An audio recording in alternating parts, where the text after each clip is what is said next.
Business and civil society were present at a meeting facilitated by Brand South Africa in Johannesburg today. The key being how will they, as Team SA, communicate the country's key messages. The country remains plagued by low growth, which has worsened the realities of high unemployment, inequality and poverty. Ramaphosa described the recent past as one of political uncertainty with a measure of darkness. But with a new ANC leadership, he says there's a spirit of renewal. And he stressed that it's important for government, business, labour and civil society to work together to address the country's challenges. A number of challenges that we have faced were mentioned: junk status, low growth, SOE, dysfunctionality and many other things. The key issue here is that leadership is now prepared, determined to work with all of us to build that consensus, to build a social compact. Ramaphosa stressed the need for the country's economy to grow, noting that global economies are set to expand this year and that South Africa should take advantage of this. He said the government would work with role players to ensure that policy uncertainty issues are minimized.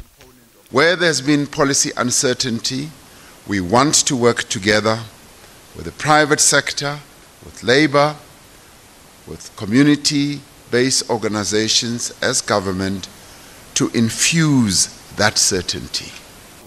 The Deputy President acknowledged that some SOEs were in a dire state and said there was an urgency to overhaul them and to get rid of the rot that had infested them, taking their governance levels to almost zero.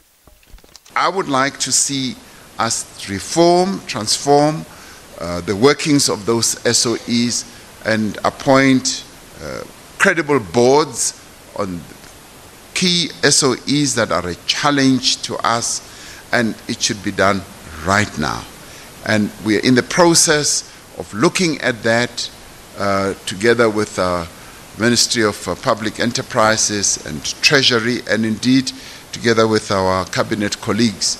We want those SOEs to be transformed, their governance processes to be put right, their business processes to be put right.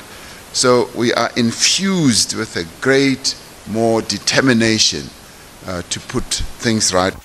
He reiterated that he welcomed the Commission of Inquiry that's been established into state capture.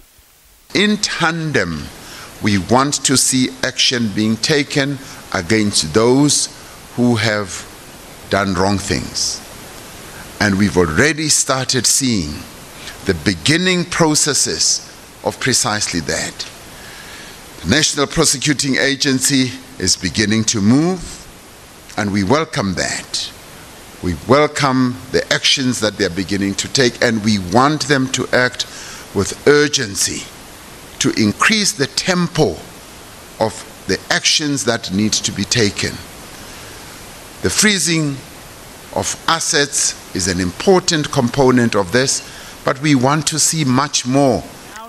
Asked whether there were plans afoot for him to meet with US President Donald Trump in Davos, Ramaphosa was diplomatic in his response, stating that the US had not yet extended such an invitation.